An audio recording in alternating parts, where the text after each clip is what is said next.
This is Solo in the Shop. On today's episode, I want to give you a quick shop update and then talk about embracing imperfection. Let's dive in.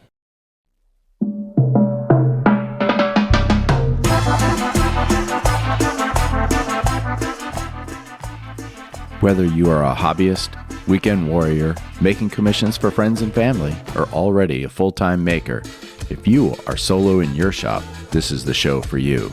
I'm Ronald Lowe's, the host of Solo in the Shop, a woodworking podcast discussing everything from current projects, tools and techniques, decisions around running a small business, and much more. So if you frequently find yourself alone and covered in sawdust, follow my journey and we can be solo in the shop together.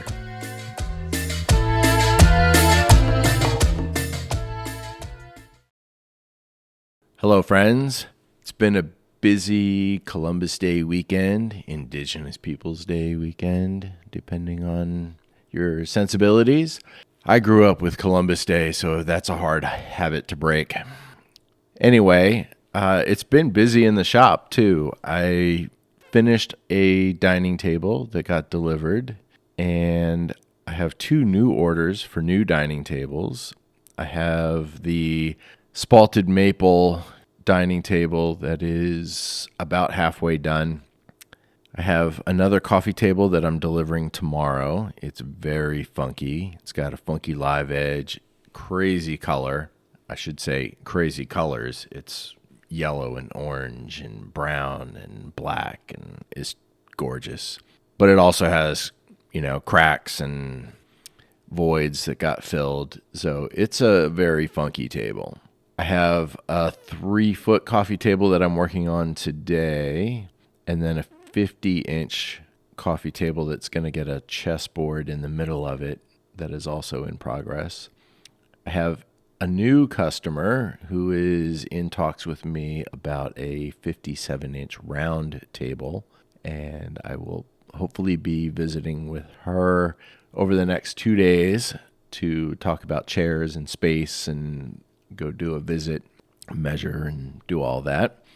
And then I have a customer who is committed and is waiting for her house to be finished. That was a conversation that started in the summer, and they expected their house to be done October, November timeframe. And of course that means hopefully by the end of the year now. So that's still on hold, but she touched base and said, I haven't forgotten about you. We're still going to do it. So that's good. It's good to know that there's a sale pending. There's more business down the road. Always a good thing. Between the coffee table with its cracks and colors and the dining table that just got delivered over the weekend, it made me think about the imperfections. Both of those tables have lots of imperfections. Whether it's cracks or knots, veining, checks, just general voids in the wood, those are the things that make the wood unique. And rather than searching for wood that's perfectly clear and uniform grain, more and more I'm realizing that what makes a beautiful table and a beautiful piece of finished wood is how you embrace and refine and beautify those imperfections.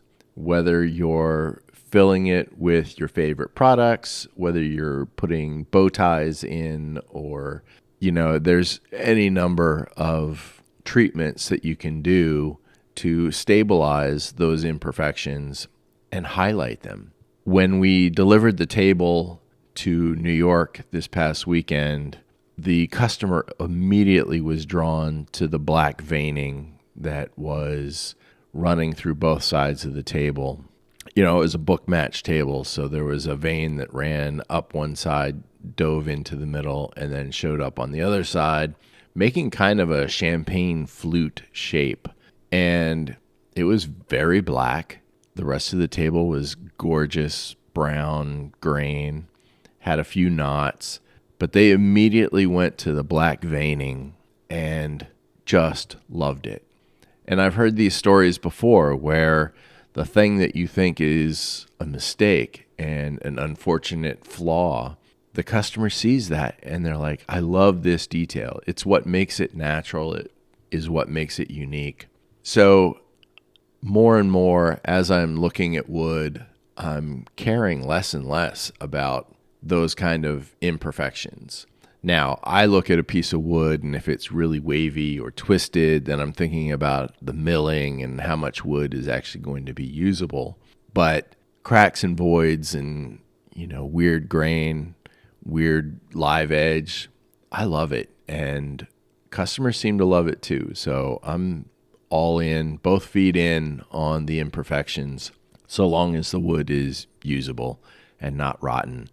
I did in an earlier table a couple weeks ago have to cut off about 6 inches of wood that was just kind of dry rotted. And I was like, that's not an imperfection, that's ruined. So I had to get rid of that. And, don't want to deliver a table that has rotted wood in it.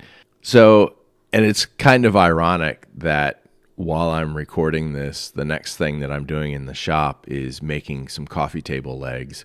And I'm using the Shaper Origin, which allows me to cut super precise lines and shapes. And I've got the Bluetooth calipers out so that I can make each leg identical. So in some areas, especially when it comes to workmanship, I'm all about trying to get it as perfect as possible. But within that perfection, if the wood has natural character and deviations, I'm just going to incorporate those. I'm going to figure out a way to fill it, stabilize it, accentuate it, and highlight that it is a natural product. It is not a veneer coming out of a factory somewhere. It is a tree, and we're bringing that tree into your home in a usable, functional piece of furniture, and you're going to get all the natural beauty of that tree. So those are my thoughts.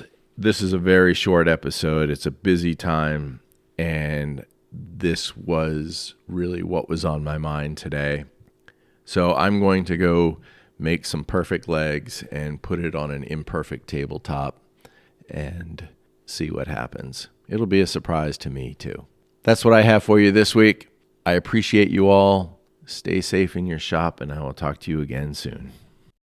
If you have questions, comments, or suggestions for future episodes, feel free to reach out to me at SoloInTheShop@gmail.com.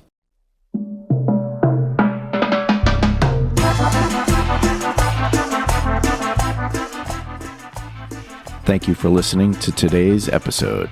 If you got value from it and would like to help the show grow, I'd appreciate a review wherever you listen. Be sure to check the show notes for links to my socials or any extra stuff we discussed today. Until next time, stay safe in your shop, and we'll talk again soon.